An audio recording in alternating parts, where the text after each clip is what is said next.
Hello and welcome to Journeys and Journals. I'm Bernie Martin Beck and we travel lots of places together. This isn't first. I have an animal friend that I'd like you to meet, and it's a barn owl, is that right? It is. Now, with the barn owl comes its handler, and this is Dave Siddon, and welcome, Dave. Well, thank you very much. We're lucky enough to have you in the neighborhood. That's what I think. Rogue Valley's been very fortunate, and we want to hear some history about what brings you here. Yeah, it was Wildlife Images started by more accident than really planned. My father was a filmmaker and a writer, and he worked on all sorts of projects, including Disney wildlife films and things. And we lived in the heart of Los Angeles in the San Fernando Valley. And you know, many years ago, back in the 70s, he realized I can live anywhere and do what I'm doing. I don't have to live in this place. So anyway, to make a long story short, he found the property up here on the Rogue River where Wildlife Images, part of Wildlife Images sits right now. Bought the property, moved up here, and when I grew up, we always had wild animals in the backyard. It was everything that you can imagine, from bear cubs to eagles and all of that sort of thing. So when Mom and Dad bought the property and moved to Oregon, they had with them several eagles and hawks, and in the process of moving them across the state line, you have to get federal and state authorization to allow you to do that, or you violate a thing called the Lacey Act. So when you get the permits to come into the state, and of course the local Fish and Wildlife Agency and the state police want to come check this guy out. It's like, who's this guy coming in here with these wild animals? So they went out to meet my father, and then something clicked. They thought, well, that's a great idea. From now on, when we get an injured or orphaned animal, maybe we'll take it to this guy, because they never really had a place for them to go up until that time. You're talking police, sheriff? Yeah, private citizens, federal Fish and Wildlife, state Fish and Wildlife, a lot of agencies and private individuals that just never had an outlet or a place to take an injured or orphaned wild animal before. And you just met one of those people who brought you an animal. Yeah, that's basically my father. When he came into the area, they came out and introduced themselves to see what he was doing. Orly, our cameraman today, had found trapped in a fence A great blue heron. And what did we do? You know, that poor animal would have died. Absolutely, because historically, state Fish and Wildlife really never had anybody that could care for the animals or take care of them. They would just have to dispatch them, euthanize them, and that was it. So they never had a chance. That's a nice word for kill. Yeah, basically, or they call harvest now when they go out. But anyway, the animals started coming to Wildlife Images a little at a time. It started off with things like a red-tailed hawk that was knocked out of a tree, so it'd be a baby hawk, and then maybe an owl or two or several different animals. And eventually it became, you know, raccoons, cougars, bears, and bigger animals, and barn owls like you. And so at a certain point, you know, this became a pretty unwieldy program, and my father was funding it out of his own pocket. So he decided to make Wildlife Images in the late 70s, early 80s, a nonprofit corporation. And so in 81, it became a nonprofit entity. Now, who is this? This particular bird is a barn owl. His name is Petrie. Petrie, he came in with the name Petrie. Well, one of the clinic people named him Petrie because he came in as an egg in a little Petrie cigar box. And so it was on little Kleenexes, and a little kid brought the egg in. So we put it in our incubator and hatched the egg and raised this little guy. This is born at, hatched? Yes, hatched at Wildlife Images. And so he's grown up there. And of course, due to all the extra tender loving care and all that he gets, he's pretty used to humans, thinks humans are okay. And that's, you know, something we try to avoid when we get young animals in.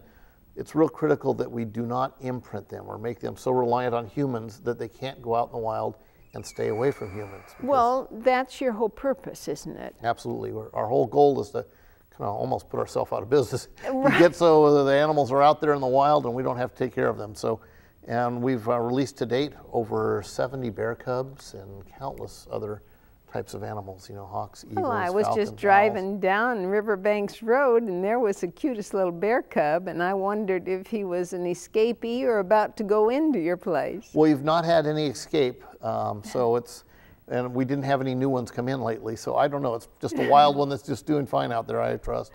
Oh, and he was just romping, kind of like a Pet dog. Yeah, and bear cubs are, you know, they're pretty resourceful, they're pretty adaptable, and, you know, people that leave their cat food out and things like that, if they're hungry, they're opportunistic, and they're omnivores, so they'll feed on anything. So cat food or whatever is not out of the question. So it's important that more of the population becomes dense in this area, that people become better stewards and start using their head when they're feeding their animals, and they move into cougar territory and build this house out there, then they complain about cougars coming through the yard. It's kind of like, you know, buying a house next door to an airport, then complaining about the noise. Yeah, you have to make these thoughts, you think these things through long before you move into the area. Now, who'd you bring along with you?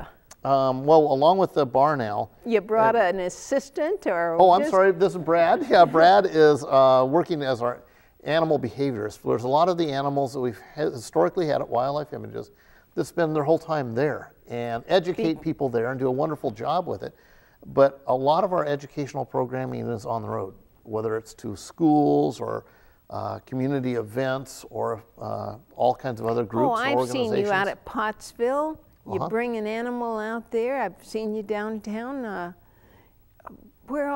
I've seen you on public television, haven't I? Well, yes, we have actually all three networks. We do shows on all three networks now in Medford.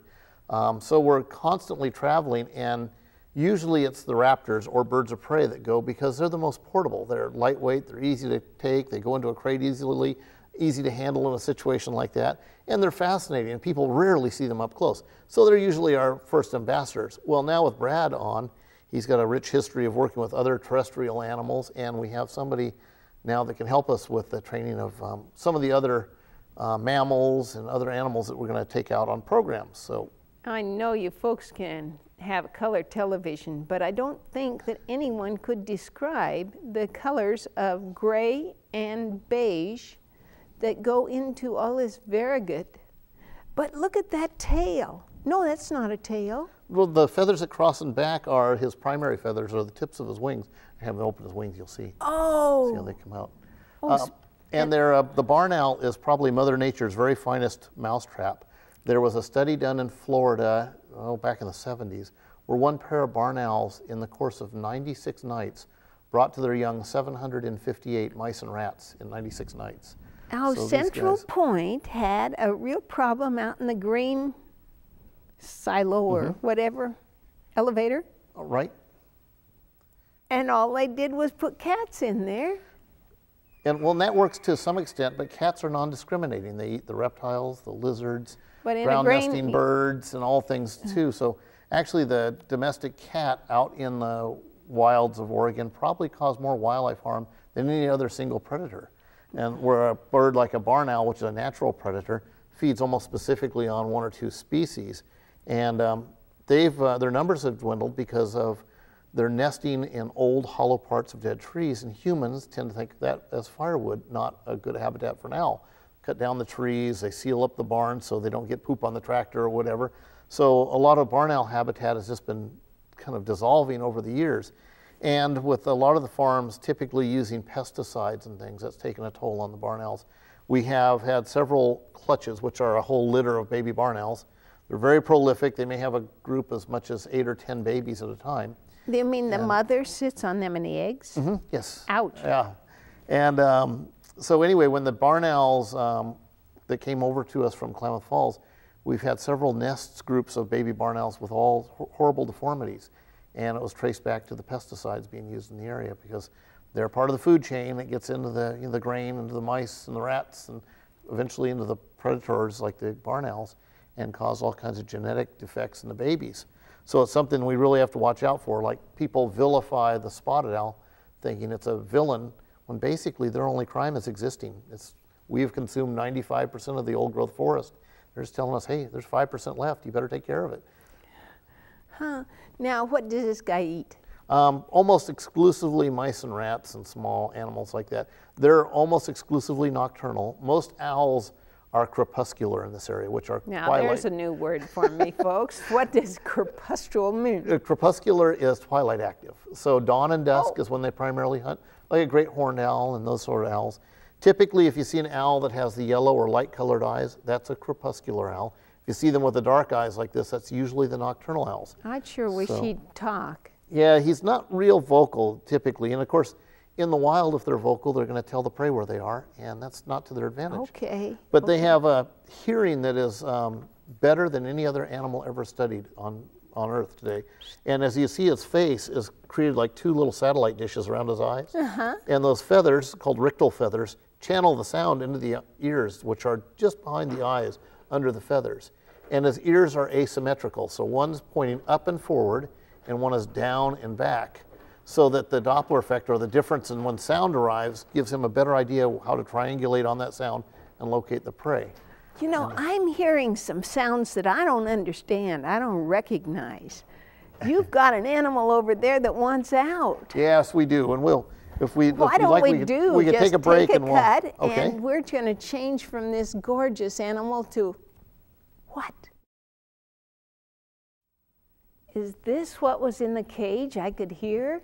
Yeah, this is the source of all the noise in the background. He gets a little impatient when he's watching everything else go on around him and wants out. This is Rufus. Yeah, introduce me. What kind of an animal? Where did he come from? And Rufus is a bobcat. He came into Wildlife Images as a result of a family that was, from what I understand, there was 3 people or 3 families that were out for a hike. They happened to see a little den site. It was in eastern Oregon. They looked in the den site, found 3 little baby bobcats in there without their eyes even open. Thought, oh, how neat, let's take them home as pets, which is the worst decision you could possibly make. These guys aren't good pets. Like kittens, they figured. Well, they just figured that's a bobcat, wouldn't that make a neat pet? And so they all divided the cats up, took them to the various homes, and one of the families, the more conscientious of the families, decided, I think I'd better go get my cat checked out by the vet and vaccinated. Took him into the veterinarian's office, and the vet said, excuse me, these animals are protected, you can't have them as pets. And so he confiscated the bobcat, called us, and then Rufus ended up in our care. And he was in fairly good condition. You know, they really didn't have him on too bad a diet, and he was pretty much imprinted on humans, though he just thought people were the greatest things since mice. And so anyway, we had him only about 3 or 4 weeks at the time, and we got a call from Disney. They wanted to use our animals in a film, a big IMAX production actually, and they originally they're going to shoot this up in Friday Harbor up in Washington, the San Juan Islands, and they wanted us to bring a fox up there. So we had been training a fox for this particular film, and at the 11th hour, the Oregon equivalent of, or the Washington equivalent of our Oregon Department of Fish and Wildlife said, no, you can't bring a fox into the state. So they didn't have a problem with a bobcat coming up there, so we got Rufus here trained, and he became kind of the bad guy in the film. And he was a little bitty cub, or a little kitten at the time. He's only probably weighed about 3 or 4 pounds. And basically the segment of the film was about a peregrine falcon and a guy up there that skydives with his peregrine falcon. They'd always wanted to know how fast a peregrine falcon can go on a dive. They're the fastest animals on Earth. So anyway, this individual up there was skydiving with the peregrine falcon. The storyline is the falcon catches a duck, brings it down. They talk about the speed and how they kill the duck, but they might not always keep it, and the predator has to stalk in and take the duck away from the peregrine falcon, and it was Rufus. And in reality, the peregrine falcon probably could have beat him up. He was a little bitty guy at the time, but he just, I mean, he hit his cue every time. He was just absolutely perfect in the whole film. He was just a hero. And it was funny because we train him for hidden buzzers and things, so he'll know where to go and when to go there. So basically, you start training him, and you can hide these little buzzers under the leaves. And the director will say, okay, I'd like the cat to walk in and go to this place or that place, and you can buzz the buzzers and give him a little reward for doing this. And we trained him, got him all ready, but the IMAX cameras are really big and real noisy. And we started rolling, and they drowned out the buzzers. We couldn't hear the buzzers. So we had to adapt our training techniques and get him to find his mark another way, but he did perfect. Can I touch Rufus? Yeah, if you approach him like any other wild animal, slowly and deliberately, and let him get a good sense of who you are first. And of course, don't thrust your hand into his mouth or anything like that. Okay. That's always a bad choice. I promise. But they have very, very soft fur like a rabbit, very supple. And they are one of the small cats that can purr. When he's happy, he makes a very distinctive purring sound like a Volkswagen. What Volkswagens used to sound like. They don't sound like anything anymore. Now, Now, the reason that he lives at your house. Yeah, well, not at my house, but at Wildlife Images, yeah. Okay, at Wildlife Images. The only reason that you keep animals there is? Well, there's two primary reasons. Either they're psychologically damaged or physically damaged to a point they can't return to the wild. He doesn't have an instinctive fear of humans, which in the wild is not going to do him any good at all. He'd walk up to the first person he saw and probably get clunked over the head with a shovel or shot, or befriend somebody's pet wanting to play and get himself in real trouble. So that's the truth about Wildlife Images. If you can, now the animal that they would have brought in could have been Absolutely. Yeah, the ones that are able to be repaired and returned to the wild are, and about probably of the animals that survive their initial injuries, 75 to 80% roughly are returned back out into the wild. Oh, so you're a hospital. Essentially, yeah. Or a rehab center, or a... Kind of at times we're a MASH unit, and other times we're a hospital. It really depends on the animal, the severity of the injuries, a lot of other things. We've gotten some animals that take some very extensive surgical procedures and a lot of things. And of course, we absorb all the expense ourselves. If somebody brings an animal in, no matter how badly injured it is, we'll do everything we can to save it, to get it out in the wild again. There are some that have to be euthanized. They're just so badly damaged they couldn't have a quality of life. Sure, if they were run over by a car. Absolutely. And so that's a tough decision to make. It always is heart-wrenching to have to decide to euthanize an animal. But then there are other animals that will get in and we'll spend thousands and thousands of dollars repairing them and getting them into the wild. We had a bald eagle that came into us just recently that was shot through the beak, and the top part of its beak was missing. And we started doing some research and gathering a team. Ended up with a local dentist, an orthopedist. We ended up with a person that worked on all sorts of prosthetics and from Canada. So basically we made a prosthetic part for this beak and put it on this eagle, and it's leading a pretty normal life. Can't go out in the wild again because this thing needs to be taken off and serviced and cleaned pretty regularly. But as far as all purposes in captivity, is leading a very normal life now. Now you have other animals that you have kept because they're old? We get some that are old. We've got some bears and cougars that are pretty aged. And they've had their terrible things people do to these animals. They take their claws out, and then of course you can't let them go back. Well, and right now with the current sort of political hysteria about cougars in Oregon, that's one of our biggest things. We have cougars that we work with, but there's sort of an ongoing sort of act of vilifying cougars. Everybody's trying to make them look like the bad guys in the area. And in all the history of Oregon, nobody's ever been killed by a cougar. And probably 20 or 30 people every year are being killed by bee stings. But you don't hear anybody vilify the bees and make them into this big, critter we have to eradicate. You heard that here, folks. Yeah, but there are, there's a lot of the political pressures now being put on cougars, and the Fish and Wildlife wants to go out and exterminate 2,000 cougars right now, and that's about 20% of the wild population, they think. But nobody really has accurate population information historically to say what the carrying capacity is of cougars. Look at this. Just like any house cat, though our table is pretty good size, you can see it's not a typical house cat, but it's going to groom itself. Wonderful.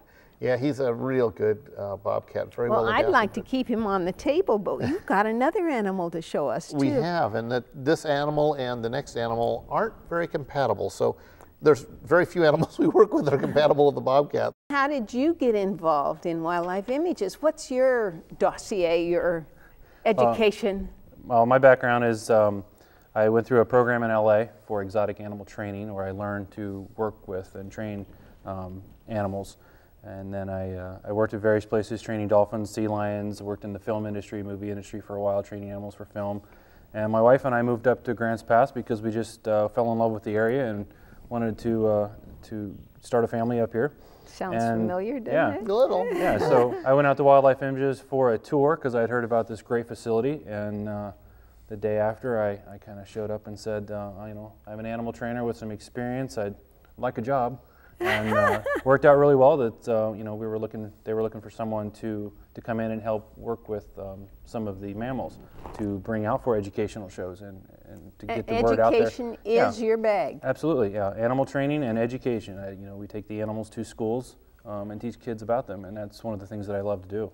Wonderful. Well, I guess I'll have to let you take this guy off the set, and the ears are even, they look like painted. Well, they're false eye spots, so that when he's looking away, a predator or something that might think about attacking him will think he's still looking at them. So the paint job on the back of the ears is an adaptation to protect him in the wild. Oh, wonderful. I'm so glad I asked a silly question.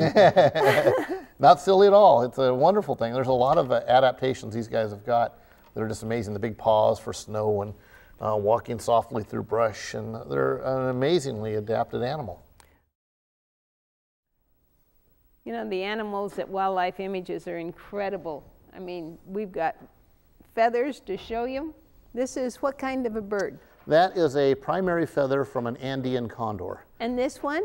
That is a primary feather from a rufous hummingbird. It's the largest flying bird on Earth and one of the smallest. To give you an idea of the same feather, the same wing, both birds, to give you an idea of the difference in them. But just a minute, who's come on the set now? Well, this is a golden eagle, and it's a bird that fits nicely between the two feathers. His primary feathers are fairly giant. Well, in fact, one of his feathers is right there on the table behind you.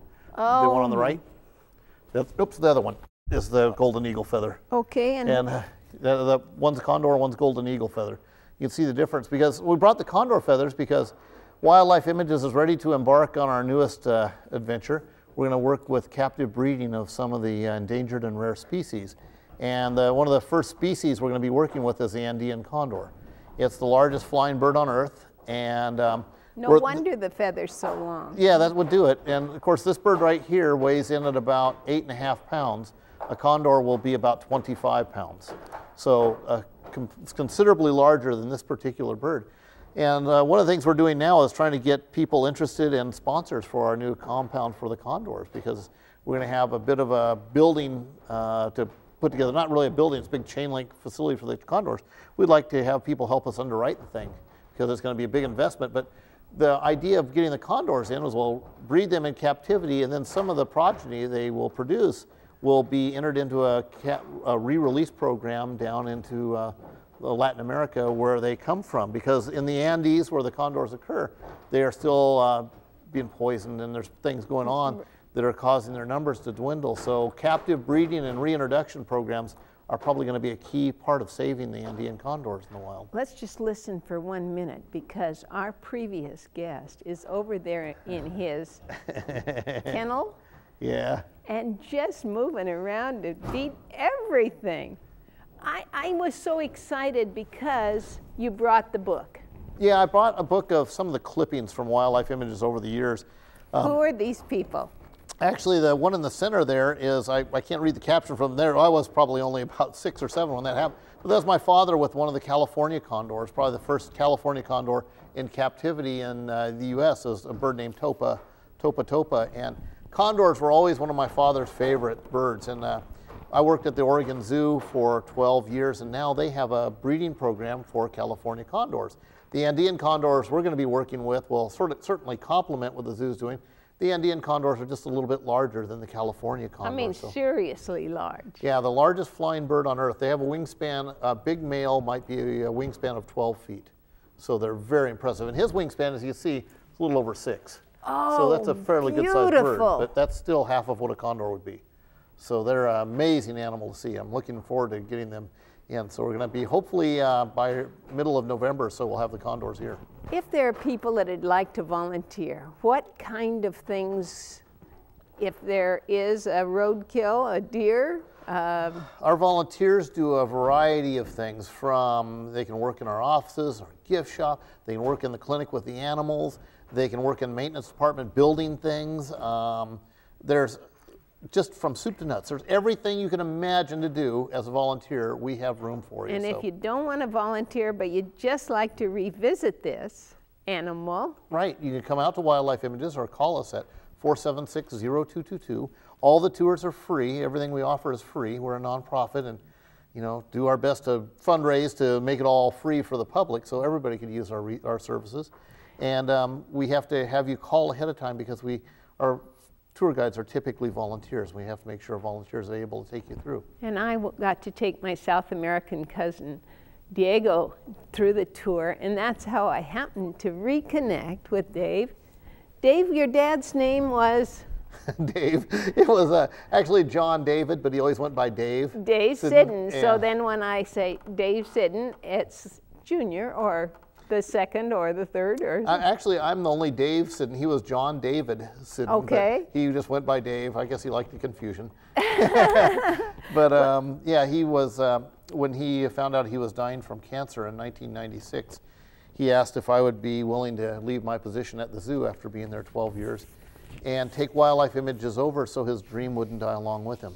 And it wasn't much of a decision. I couldn't stand the thought of having the place just disappear. It's done so much good for so many people and so many animals for so long. There's no way I was going to let it go. So and it's kind of a hospital, besides being an old folks' home, besides being a safe place. Well, it's kind of the main purpose is connecting people with animals, because people that become compassionate for the animals are going to be a better steward for the environment. Who's this? That you were mentioning that you live in Merlin and the Merlins. That's actually a kestrel, which is a very close cousin to a Merlin falcon. And the Merlin is really not a hawk, it's a small falcon. They're really beautiful little birds. You heard it here. And they were, the name of the little town Merlin came from the falcon, not the wizard or anything like that. Right. Before I let you go, tell me the story. Because I had the Christmas card about it. We had a grizzly bear that, I'll try to do the Reader's Digest version of the story, hit by a train in Montana, came in as a cub that was only about 4 months old. My father nurtured it and it raised him, basically the bear grew up to be 650 pounds. One day he was in there feeding the bear and this little kitten wandered in the middle of the food pile.